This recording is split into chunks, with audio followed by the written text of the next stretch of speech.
Villages లో ఎలా మాట్లాడుకుంటారండి? అగో అక్క వాడు ఎవడో చూడు కొండ మూచి లెక్క కొడతాండు.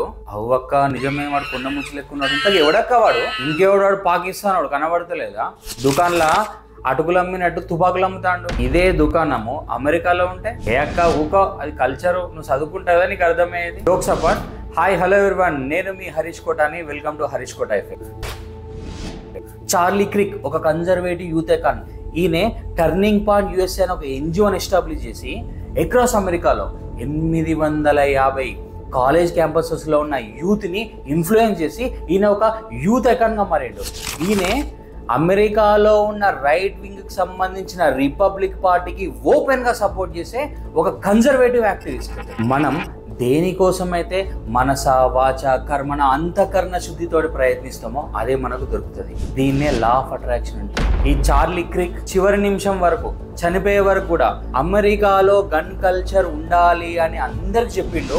అదే గన్ కల్చర్ ఈయన ప్రాణాలు తీసుకుంది. చనిపోయిన వాళ్ళందరూ మంచి వాళ్ళని నమ్మి వాళ్ళకి మనం మర్యాద ఇచ్చి వాళ్ళు చేసిన ఒకటో రెండో గొప్ప పనుల గురించి గనక మనం మాట్లాడుకుంటే వాళ్ళ చావుకి ఒక అర్థం పరమార్థం ఉంటుంది.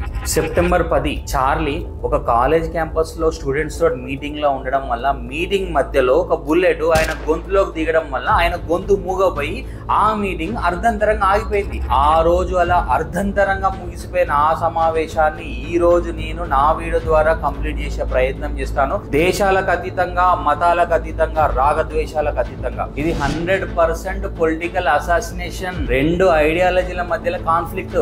ఇప్పుడు నువ్వు ఈ వీడియోలో కన్జర్వేటివ్ యూత్ అంటే ఏంటిదని డెఫినేషన్ అని చెప్పుకుంటూ వస్తావా ఏంది అన్నయ్య? మనకి తొక్కల వీడియోలు అవసరమా?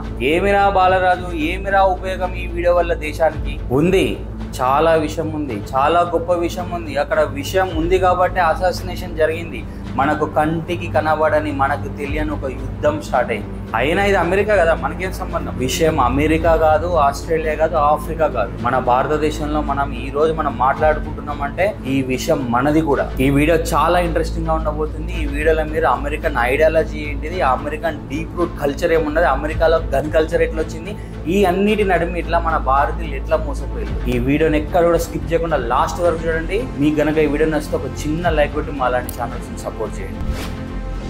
బానిస దేశంగా ఉన్న అమెరికాలో విప్లవం వచ్చి బ్రిటిష్ వారికి ఎదురు తిరిగి వాళ్ళు స్వాతంత్రం తెచ్చుకున్నారు. ఈ స్వాతంత్రం తెచ్చుకున్న టైంలో ఆ విప్లవానికి నాయకుడుగా ఉన్నది George Washington, father of America, the first president. ఆయన ఏ పార్టీకి చెందినవాడు కదా, ఆయన ఉద్యమ పార్టీ. స్వాతంత్రం వచ్చిన తర్వాత కాలక్రమేణా యుఎస్ఏ నార్త్ సౌత్ అనే రెండు ఐడియాలజికల్ కాన్ఫ్లిక్ట్ తోటి విడిపోయింది. ఇక్కడ నార్త్ అమెరికా, సౌత్ అమెరికా ఖండాలు, continental వేరయ్యా.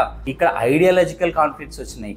Northern states, southern states. అప్పటి నుండి అమెరికాలో లెఫ్ట్ వింగ్, రైట్ వింగ్ ఉన్నాయి. లెఫ్ట్ వింగ్ అంటే డెమోక్రటిక్ పార్టీ, రైట్ వింగ్ అంటే republic party. Left wing democratic party అంటే మన బైడెన్ తాత, రైట్ వింగ్ అంటే మన ట్రంప్ బాబాయ్. స్వతంత్ర అమెరికాలో కూడా నల్ల వాళ్ళని బానిసలుగా చూసే రోజులవి. నలుపు రంగు బానిస రంగు, తెలుపు రంగు యజమాని రంగు అని ప్రపంచానికి చాటి చెప్పే రోజులవి. ఆ రోజుల్లో అనూహ్యంగా ఎవరు ఊహించని విధంగా ఒక నల్ల జాతీయుడు రిపబ్లికన్ పార్టీ అభ్యర్థి the great Abraham Lincoln America అధ్యక్షుడై చరిత్ర సృష్టించిండు. అమెరికాలో అబ్రహాం లింకన్ దెబ్బకి సివిల్ వార్ ఒక ఉప్పెనలాగా వచ్చింది. రెండు వర్గాల మధ్య అలజడి మొదలైంది. ఈ ఒక వర్గము నల్ల జాతీయులని, ఒరే నల్ల జాతి కుక్క అంటే ఈ నల్ల జాతీయులు పోరా తెల్ల జాతి కుక్క అని స్టార్ట్ చేసిండ్రు. ఎవరు తగ్గలేదు, అందరు సివిల్ వార్ లో పార్టిసిపేట్ చేసిండ్రు. వెంటనే అమెరికా ఐడియాలజీ రెండుగా చేసింది. ఒకటి లెఫ్ట్ అయింది, ఒకటి రైట్ అయింది. ఒకరు నల్ల జాతీయులని బానిసలుగా చూడొద్దు, స్లేవరీని డిమాలిష్ చేయాలని చెప్పేసి ఒక వర్గం. ఇంకో వర్గం వచ్చేసి నల్ల జాతీయులని బానిసలుగానే చూడాలి, వాళ్ళు అమెరికన్స్ కిందనే పనిచేయాలి, వాళ్ళు అమెరికన్ కింద పని చేయకపోతే మనకు గుర్తింపు ఉండదని ఇంకొక వర్గం. అబ్రహాం లింకన్ నాయకత్వంలో ఈ నల్ల జాతీయులు ఈ సివిల్ వార్ ని గెలిచి వాళ్ళు ఈక్వల్ రైట్స్ సంపాదించుకున్నారు. 1865 సంవత్సరంలో అమెరికా రాజ్యాంగంలో ఈ నల్ల జాతీయులకు ఈక్వల్ రైట్స్ అనేది 13th అమెండ్మెంట్ ద్వారా రాటిఫై చేసిండ్రు. ఆ తర్వాత కాలక్రమేణా ఇండస్ట్రియలైజేషన్, సివిలైజేషన్ వల్ల అమెరికాలో ఉన్న ఈ రెండు ఐడియాలజీలు, బానిసలు వద్దు బానిసలు కావాలనుకున్న ఐడియాలజీలు అనుకోకుండా అకస్మాత్తుగా ఒకదానికొకటి స్వాప్ అయిపోయినాయి. నల్ల జాతీయుల స్వేచ్ఛ, సమానత్వం వల్ల హక్కుల కోసం పోరాడిన రిపబ్లికన్ పార్టీకి సపోర్ట్ చేసే వాళ్ళందరూ అకస్మాత్తుగా ఇండస్ట్రియలైజేషన్, అర్బనైజేషన్ తర్వాత వాళ్ళ ఐడియాలజీని కన్జర్వేటివ్ ఐడియాలజీకి మార్చుకున్నారు. ఓ స్టాప్ స్టాప్ స్టాప్ స్టాప్, ఇంకా చాలు. అని ఈ మితిమీరిన ఫ్రీడమ్ శృతి మించిపోతా ఉందని చెప్పేసి వీళ్ళు కన్జర్వేటివ్ ఐడియాలజీ సైడ్ వెంటనే షిఫ్ట్ అయిపోయారు. స్లేవరీని ప్రొటెక్ట్ చేయాలి, నల్ల జాతీయులు ఎప్పుడు బానిసలుగానే ఉండాలి, అమెరికన్లు ఎప్పుడు మీదనే ఉండాలన్న ఐడియాలజీ తోటి వచ్చిన ఈ లెఫ్ట్ వింగ్ కు సంబంధించిన వాళ్ళు సడన్ గా పర్సనల్ లిబర్టీ, పర్సనల్ ఫ్రీడమ్ అని చెప్పేసి ప్రోగ్రెసివ్ ఐడియాలజీ సైడ్ వీళ్ళు షిఫ్ట్ అయ్యారు. మరి కన్జర్వేటివ్ ఐడియాలజీ అంటే ఏంటిది? అమ్మ, నాన్న, పిల్లలు, ఒక స్ట్రాంగ్ ఫ్యామిలీ, ఒక సాంప్రదాయ కుటుంబం, ఒక ట్రెడిషనల్ కుటుంబం, ఒక వసుదైక కుటుంబం, loving dad, loving mom, naughty children, loving children, వీళ్ళందరూ కలిస్తే ఒక స్ట్రాంగ్ కుటుంబం. ఫ్యామిలీ స్ట్రాంగ్ ఉండాలి, మదర్ కావచ్చు, ఫాదర్ కావచ్చు, ఇద్దరు కష్టపడి పని చేయాలి, ఫ్యామిలీని ప్రొటెక్ట్ చేసుకోవాలి, పిల్లల్ని స్ట్రిక్ట్ గా పెంచాలి. ఆ ఫ్యామిలీలో ఉన్న మదర్ కావచ్చు, ఫాదర్ కావచ్చు, ఇద్దరు కలిసి ఫ్యామిలీని ప్రొటెక్ట్ చేసుకోవాలి, బాధ్యతలను ఈక్వల్ గా పంచుకోవాలి, పిల్లల్ని చాలా బుద్ధిగా పెంచాలి, పిల్లల్ని చాలా స్ట్రిక్ట్ గా పెంచాలి, పిల్లలకి ఎటువంటి టాక్సిక్ కల్చర్ గానీ టాక్సిక్ ఎన్విరాన్మెంట్ గానీ ప్రొవైడ్ చేయొద్దు, పిల్లలకు అన్నెసెసరీ ఫ్రీడమ్ ఇవ్వద్దు, స్కూల్లో కూడా చాలా స్ట్రిక్ట్ గా ఉండాలి, అన్నెసెసరీ లిబర్టీ ఇవ్వద్దు. పిల్లల్ని పెంచే బాధ్యత తల్లిదండ్రులు ఇద్దరు తీసుకోవాలి. మ్యారేజ్ అనేది ఒక లైఫ్ లాంగ్ బాండ్,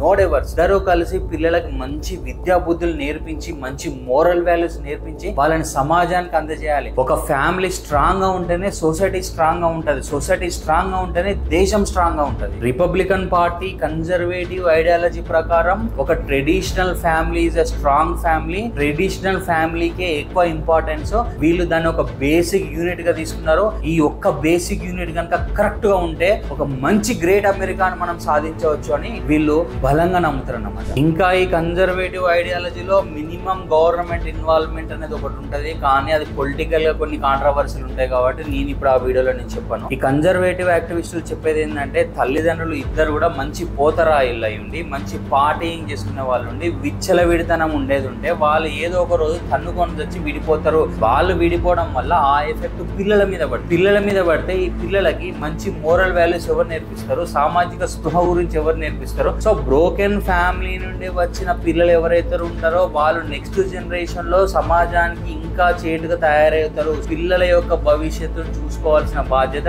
ఖచ్చితంగా తల్లిదండ్రులదే అని నమ్మేది కన్జర్వేటివ్ ఐడియాలజీ. ఈ కన్జర్వేటివ్ ఐడియాలజీ ఉన్న కమ్యూనిటీలో ఉన్న ఫ్యామిలీలన్నిటికీ చర్చ్ అనేది ఒక గైడ్ లాగా పనిచేస్తుంది. ఈ కన్జర్వేటివ్ ఐడియా ఉన్న వాళ్ళందరూ క్రిస్టియానిటీని ఫాలో అవుతారు. ఈ క్రిస్టియానిటీలో బైబిల్లో మెన్షన్ చేసిన ఈ 10 టెస్టామెంట్స్ ఏవైతే తో షెల్ట్ నాట్ కిల్ స్టీల్ అని చెప్పేసి ఒక 10 టెస్టామెంట్స్ ఉన్నాయి. ఈ 10 టెస్టామెంట్స్ వాళ్ళు ఫాలో అవుతారు. ఇది కన్జర్వేటివ్ ఐడియాలజీ ఉన్న రిపబ్లికన్ పార్టీ సిద్ధాంతం. ఈ కన్జర్వేటివ్ ఐడియాలజీ ఇక్కడి వరకు ఓకే, కానీ లెస్బియన్, గే, బైసెక్సువల్, ట్రాన్స్జెండర్లకు సంబంధించి మాత్రం ఈ కన్జర్వేటివ్ మెంటాలిటీ తోటి వాళ్ళకి మాత్రం అన్యాయమై చేసిల్లు. సాంప్రదాయాలు వేరేయా, సైన్స్ హార్మోన్లు వేరేయా, విశ్వదాభిరామ వినురవేమ.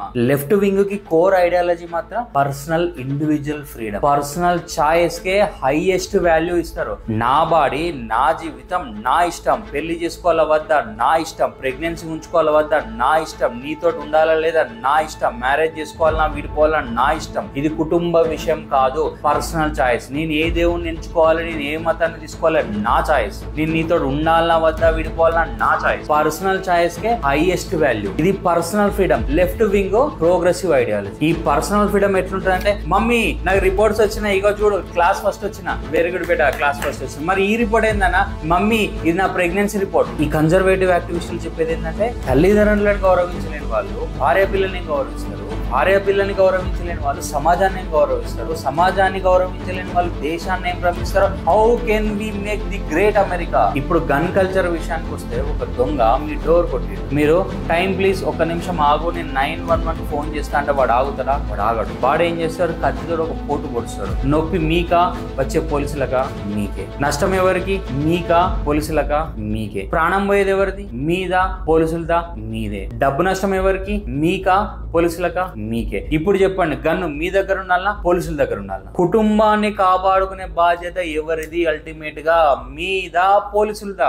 మీది. సో మీ కుటుంబాన్ని మీరు కాపాడుకోవాలంటే మీ దగ్గర గన్ను ఉండాలి అని గన్ కల్చర్ ని తీసుకొచ్చింది. దొంగలు రాకుండా ఆపాలి కదా, ఇది ప్రభుత్వం బాధ్యత కదా. ఇదే కన్జర్వేటివ్ ఐడియాలజిస్టులు చెప్పేది ఏంటంటే, వాడు దొంగ ఏంటంటే వాడు బ్రోకెన్ ఫ్యామిలీ నుండి వచ్చిండు, వాడు కన్జర్వేటివ్ ఫ్యామిలీ నుండి వచ్చేది ఉంటే వాడు దొంగ అయ్యేటోడు కాదు. వాళ్ళ తల్లిదండ్రులు మోరల్ వాల్యూస్ నేర్పలేదు. అసలు షాకింగ్ ఫ్యాక్ట్ ఏంటంటే, ఇప్పుడు అమెరికాలో ఉన్న ప్రభుత్వం కన్జర్వేటివ్ ఐడియాలజీ ఉన్న ప్రభుత్వం. మరి దాని అర్థం ఏంటిది? అమెరికాలో ఉన్న మెజారిటీ ఆఫ్ ద పీపుల్ కోరుకునేది కన్జర్వేటివ్ సిస్టమ్. కానీ మన ఇండియన్స్ కొందరు అమాయకులు వెస్ట్రన్ కల్చర్ కావాలి అని చెప్పేసి అనవసరంగా మోసపోతా ఉన్నారు. అమాయకంగా వెస్ట్రన్ కల్చర్ అని చెప్పేసి జీవితాలను నాశనం చేసుకుంటా ఉన్నారు.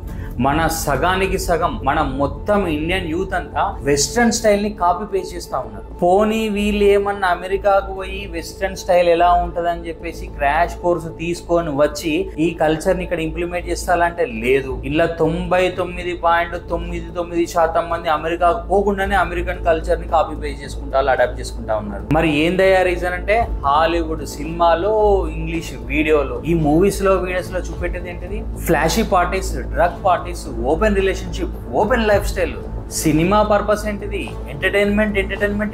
అంతేగాని వాళ్ళు రియాలిటీని ఎక్స్ప్రెస్ చేయడానికి కాదు సినిమాలు తీసేది. అక్కడ ఉన్న రియాలిటీ ఏంటిది? అమెరికన్స్ అందరూ ట్రెడిషనల్ ఫ్యామిలీ సిస్టాన్ని ఎంకరేజ్ చేస్తా ఉన్నారు. ఎక్స్ట్రీమ్ లిబర్టీని వాళ్ళు వద్దు అనుకుంటున్నారు. వాళ్ళు చాలా డిసిప్లిన్ గా, సెల్ఫ్ డిసిప్లిన్ గా ఉంటున్నారు వాళ్ళు. కానీ మన హాలీవుడ్ మూవీస్ లో చూసి కాపీ పేస్ట్ చేసుకునేది ఏంటిది? ఫేక్ కల్చర్ కాపీ చేసుకుంటున్నాం మనం. అది వాళ్ళ కల్చర్ కాదు. దీన్నే కల్చర్ కన్ఫ్యూజన్ అంటారు. ఇప్పుడున్న యూత్ ఈ ఫేక్ కల్చర్ ని కాపీ చేసుకొని flashy dresses, drugs, open relationships, open breakups, of truth, of knowledge. Please respect our Indian culture. ఇక్కడ దాకా నా వీడియో చూసినందుకు చాలా చాలా థ్యాంక్స్ అండి. నేను మీ హరీష్ కొటాని, సైనింగ్ ఆఫ్.